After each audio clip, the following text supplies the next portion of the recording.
Greetings, Hallowmaniacs, and welcome to another fun adventure for our 31 days of Halloween. For today's video, we are going to travel all the way to Baltimore, Maryland, where we are going to visit the final resting place of one of history's most notable figures of writing, Edgar Allan Poe, as well as see a surprise visit underneath the church into the catacombs. Let's go.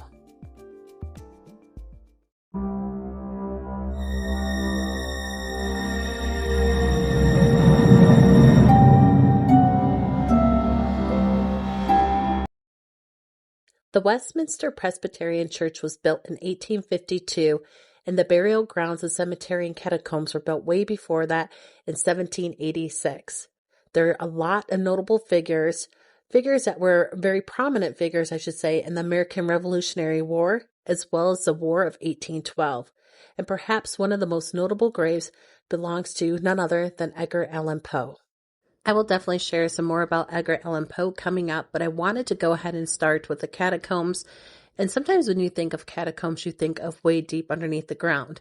The church is actually built above the catacombs, which are actually at ground level. However, it was a very hot day, but the catacombs and underneath it was very cool. So we will definitely begin our tour in the Williams family vault, and I'll let our tour guides, who are phenomenal, go ahead and share a little bit of insight. Now, we have these wonderful mounds, and we often get questions about these mounds here. No, there are no bodies right here under the dirt. They are deep inside the ground. But when you bury someone, the dirt needs to go somewhere. You put it back on top. You filled the hole with human remains in a coffin. Over time, the dirt would typically settle and it would be flat. However, there's a church above our heads, so it was never exposed to the elements for that long. So the dirt never settled, creating this wonderful, creepy effect. Feels like a fresh gravesite. Yeah. So the Williams family vault was built in 1804 and cost approximately $20,000, which if you inflated that to modern day times, that would be approximately $550,000. So you definitely had to have a lot of money to have a vault like this built.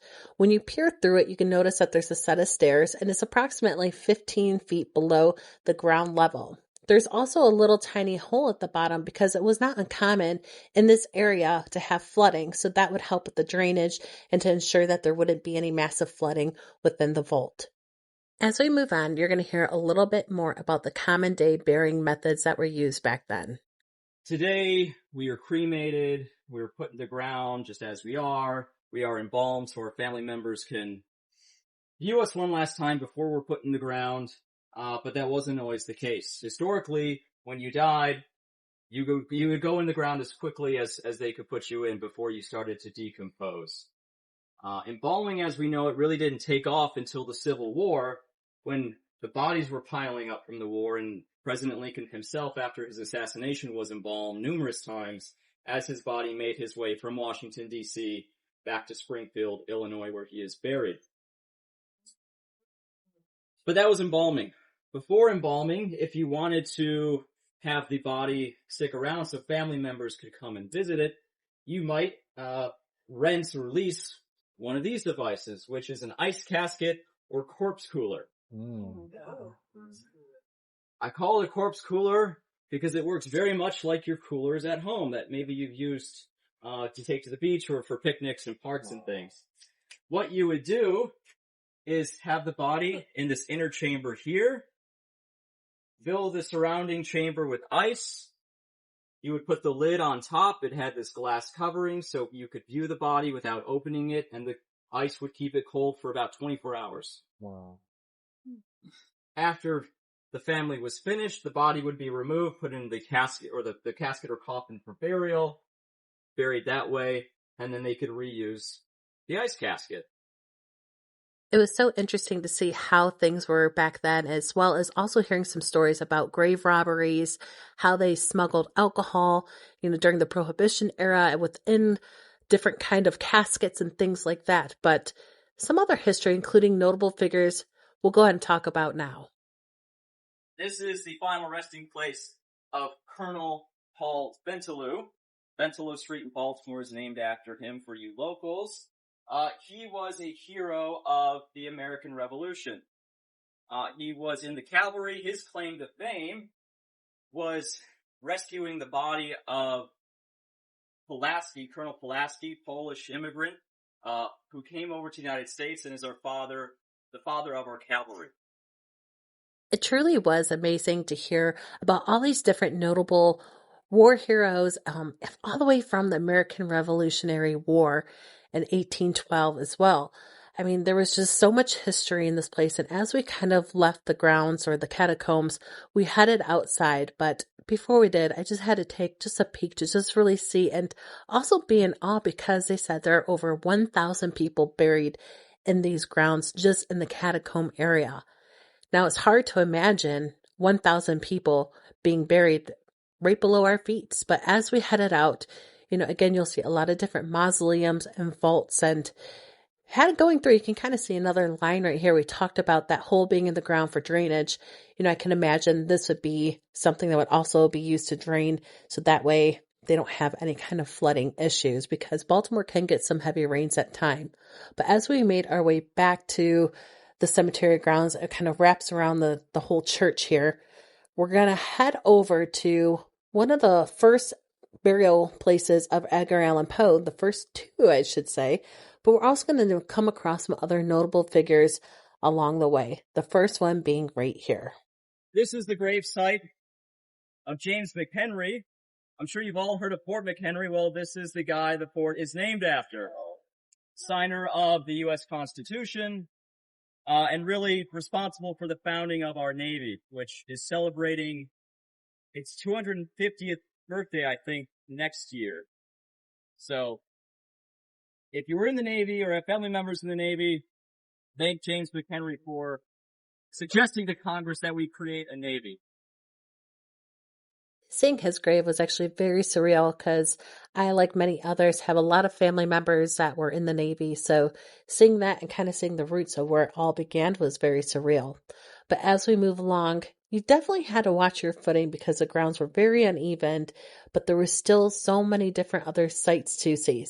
And one of those being General John Stricker, who was a hero of and served in both the American Revolutionary War and the War of 1812. One of his biggest feats was actually delaying the British invasion during the War of 1812. And so because of this, we were able to, as Americans, repel the British invasion and regain control of the Baltimore area. So he had a very important role in the success of that war. And another very notable figure of the American Revolutionary War being right here, Samuel Smith. And one of the most unique final resting places of the cemetery is that of James Calhoun. And this is his vault right here. And James Calhoun was the last mayor of Baltimore town and the very first mayor of the city of Baltimore when it became the city.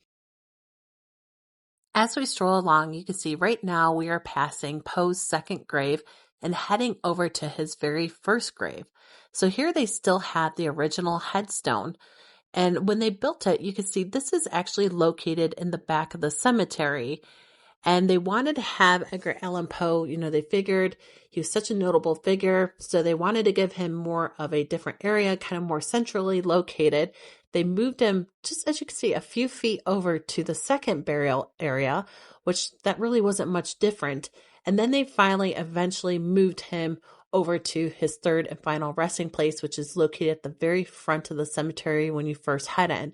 And we'll definitely show you that as we kind of make our way back there. But, there was a lot of different mystery surrounding Edgar Allan Poe's death. They had it to where some people speculated that he died of alcohol, some of drugs. Some said that, he got ill, he wasn't in the best health. But there was also another theory of cooping, which is where they would kidnap certain people and go ahead and have them do electoral fraud. So you would be kidnapped and you would be forced to vote for whoever they wanted you to vote for. Then they may go ahead, shave your beard, go ahead, give you a different disguise, take you to another area and have you vote again. And sometimes they would beat you to death or beat you very poorly. So there was speculation that he may have been a victim of cooping at that time. But as we look at his final resting place, this grave is definitely a lot larger of a monument than what it was eventually, his very first one. You can see there's a lot of ravens just in the city of Baltimore. They have a lot of Edgar Allan Poe pride and different remembrance, and you'll notice a lot of different ravens because he wrote the poem The Raven, which is one of his most famous pieces. And a lot of people like to speculate and associate Edgar Allan Poe as being kind of this dark individual, always writing about dark mysteries, but little known fact, he also wrote about many other things rather than just the dark, suspenseful writing, such as, the dark romantic poems and things like that we associate him with today. He was also a writer of interior design. He had a lot of different pride. He liked to write about interior designing and decorating, and he also even wrote about comedy. So those are things that I found to be very unique that I learned throughout this tour. And like I said, our 2 tour guides were phenomenal. We had one tour guide who was great with the history of just the Westminster Presbyterian Church and burial ground. And we also had another gentleman who was a Edgar Allan Poe. Pretty much anything that you wanted to know, this gentleman knew about Edgar Allan Poe. So the 2 of them combined on this tour was phenomenal. The tour itself was only $5 a piece. So to be able to have a tour and have so much knowledge brought forth to you, you can't beat this. And that's why I can't say enough good things about this tour for $5. If you are there on the first Saturday, see if you can go and see this because it is well worth it. And especially if you are a Baltimore native and maybe you have not been there before, I highly recommend this. But as we kind of continue walking forward, just being on the grounds itself, there's so much history there, not only about Edgar Allan Poe and not only about the catacombs, but you can just see there's so much history in the church itself. There's been a lot of modern day renovations, and unfortunately we weren't able to go into the church. I really wish we would have, and maybe another time. But it's supposed to be one of the most beautiful churches as well in the area. So lots of history. One of the things that I wanted to point out, because as we continue to head out, I was admiring the whole church ground, but as we head out, there was a saying that was brought up to us and that you'll kind of see here on the brick wall is a little hourglass with some wings on it. And the meaning behind it is time flies. And when you really go into a place like this and see this, the original meaning is to go ahead and say, enjoy your life, enjoy your time, because time does fly. We never guarantee tomorrow. So that is the most important message and something that really resonated with us. So as we close this out, friends, thank you so much for tuning in. Drop us a comment.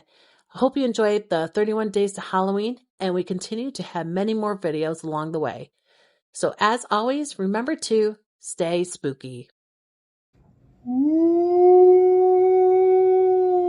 Trick or treat.